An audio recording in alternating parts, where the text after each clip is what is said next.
سلام البنات، مرحبا بكم في قناتي شيف زاد لينا. صلوا على رسول الله.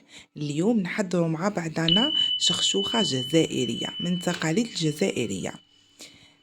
مقادير بسيطة بلا ما يكون عندك لا غنمي ولا بقري، بالدجاج فقط. نبداو على بركة الله. عندنا شخشوخة يابسة قيس 700 غرام، حبة بصلة كبيرة، 3 سنات ثوم، حبة طماطم كبيرة، 2 مغارف طماطم مصبرة، و3 مغارف زيت، مغرف كبيرة ملح، الدجاج، سنارية، جريوات، والحمص. هذا المقدار تاع الشخشوخة عشاء ولا وجبة تاع 5 أشخاص. نبداو بالتحضير. بصلة مرحية، طماطم تاني رحيتها مع بعضها، بصلة والثوم معها، لهنا الزيت، الملح، الدجاج. تحطي المقادير اللي ذكرناهم سابقا كامل مع بعضهم، الحمص، وتديها تتقلى على نار قليله. نبداو نسومو الشخشوخه تاعنا.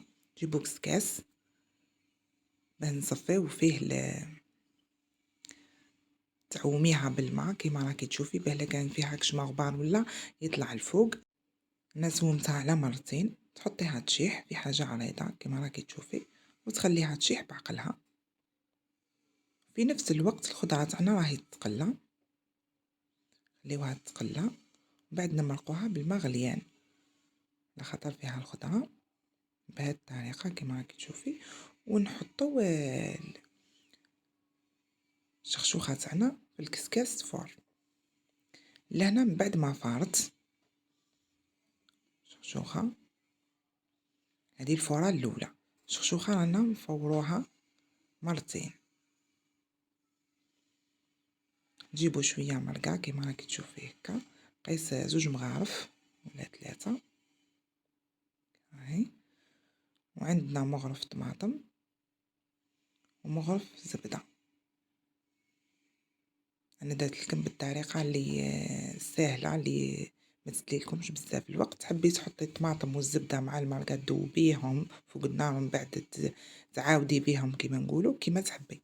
كاين اللي يديروا هكا، وكاين اللي يحبوا يزربوا كيما انايا ديما ليه مزروبه. نديرها بهذه الطريقه.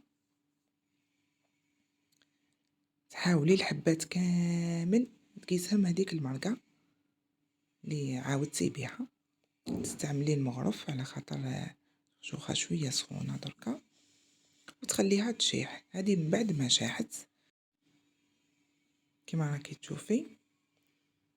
كما ديما نقول لكم فضلا وليس امرا، دعموني بلايك وبارطاجيو الفيديو لصحاباتكم باه تعمل فايده ان شاء الله، وفعلوا الجرس باه يوصلكم جديد ان شاء الله.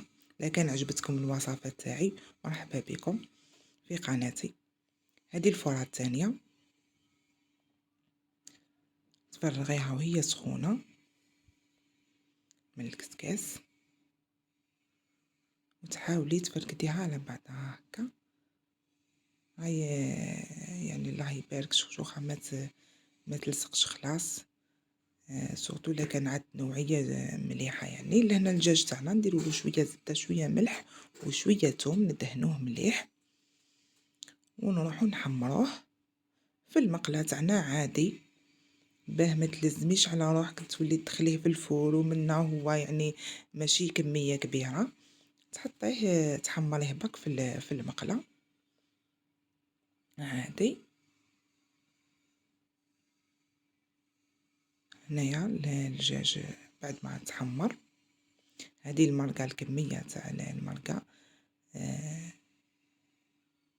هنا بدينا نجمرو، صفيناها شويه باه ما يبقالناش هذيك البصله. كاين اللي ما يشيش خلاص البصله، يشي المرقه صافيه. نصفيوها ومام الحمص يعني باه يبقى وحده. كما راكي تشوفي ما تعوميهاش بزاف جوست كيما تبدا تبان لك المرقه تاعك، وتحطيها على نار قليله وما تحركيش بزاف. هنا نديروا لها نص سنينه ثوم.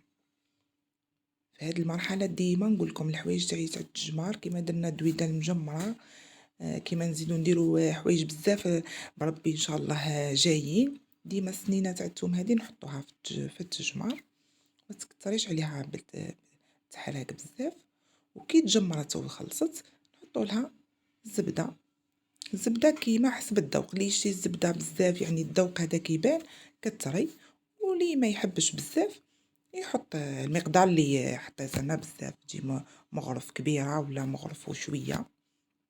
تغطيها باش تشرب البرقه اللي ما زالت وتذوب فيها الزبده. ومن بعد تحركي الزبده تاعك وتقدميها بالطريقه اللي تحبيها نتيا واللي تفرحي بها عائلتك. وما تنساوش تدعيو لي الخويا ربي يرحمه ويوسع عليه. ومرحبا بكم في قناتي شيف زاد لينا.